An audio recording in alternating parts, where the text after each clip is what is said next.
یہ جنوری 1956 کی بات ہے۔ انگلینڈ کے کیپٹل لنڈن میں ایک گھر ہوتا تھا۔ ناظرین، اس گھر کا ایڈریس ہوتا تھا ہاؤس نمبر 63۔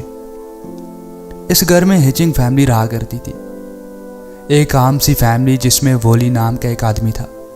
اس گھر میں اس کی بیوی کیٹی تھی، ویلی کی ماں ایٹل تھی، ان کا بیٹا جون تھا اور ان کی 15 سال کی بیٹی شیرلی تھی۔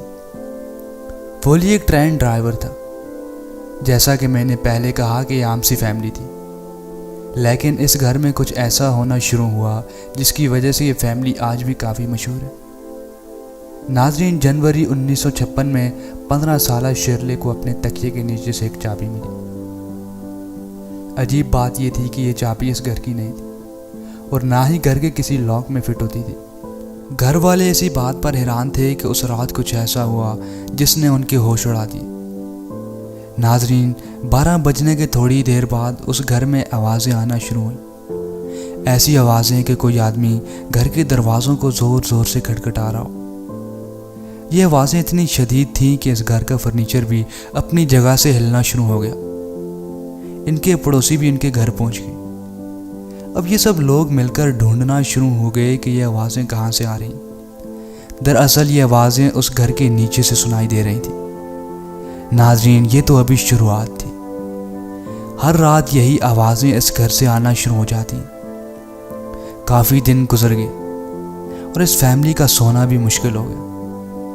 پولیس بھی اس گھر میں کئی دفعہ آئی، لیکن کسی کو سمجھ میں نہیں آ رہا تھا کہ یہ آوازیں کیوں آ رہی ہیں۔ اس وقت ٹیکنالوجی بھی ایڈوانس نہیں تھی جس سے یہ پتہ لگایا جا سکتا کہ آوازیں گھر کے کس حصے سے آ رہی ہیں۔ بہرحال یہ خبر اخباروں میں چھپنا شروع ہو گئی اور یہ گھر کافی مشہور ہو گیا۔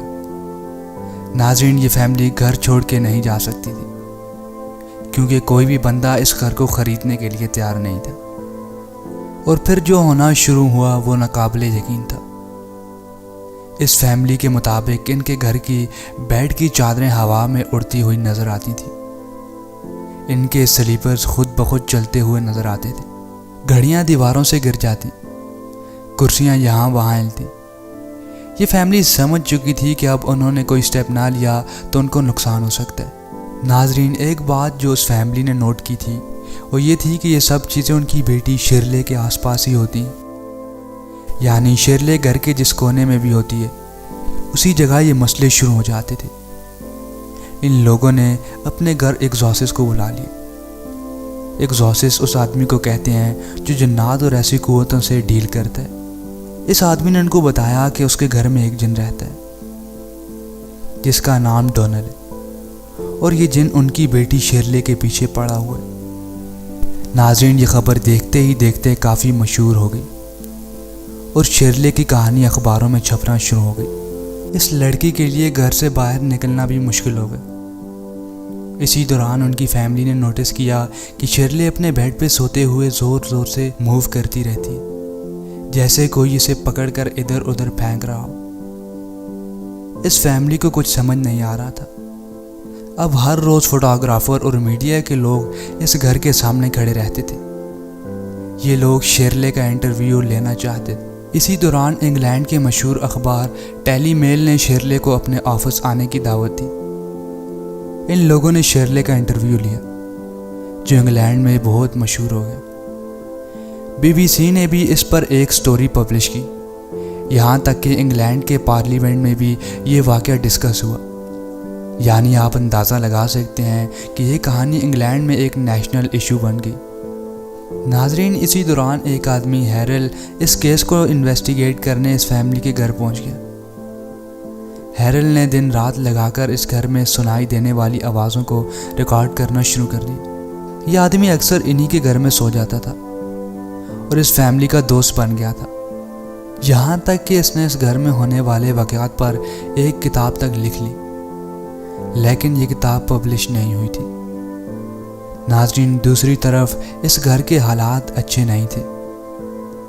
ان کے گھر میں اکثر کوڑا پھینک دیا جاتا تھا، گھر کے کونوں میں اچانک آگ لگ جایا کرتی تھی، یہاں تک کہ اس گھر کی فیملی کے لوگوں کو ہاسپٹل میں داخل ہونا پڑا۔ شیرلی کے پاس سے اس جن کو دور کرنے کی بھی کوشش کی، لیکن کوئی فائدہ نہ ہوا۔ اب اس گھر میں سے کاغذ کے ٹکڑے ملنا شروع ہو گئے جن پر لکھا ہوتا تھا کہ آج شیرلے نے یہ کپڑے پہننے ہیں، آج اس نے یہ کھانا کھانا ہے۔ یعنی یہ شیطانی قوت شیرلے کو کنٹرول کر رہی تھی۔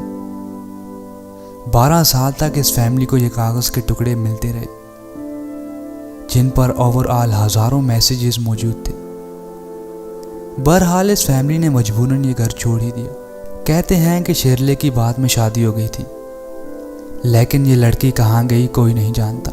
یہاں ایک تھیوری یہ ہے کہ یہ شیرلے خود کر رہی تھی، یعنی کاغذ کے ٹکڑوں پر میسیجز خود شیرلے لکھ رہی تھی۔ بہرحال یہ کیس آج بھی انسالوڈ ہے۔ اس گھر کو بعد میں گرا دیا گیا تھا، لیکن آج بھی اس گھر کو انگلینڈ کا سب سے خوفناک گھر کہا جاتا ہے۔ ناظرین، آج کے لیے اتنا ہی، ملتے ہیں نیکسٹ ویڈیو میں، تب تک اپنا بہت سا خیال رکھیے گا۔ خدا حافظ۔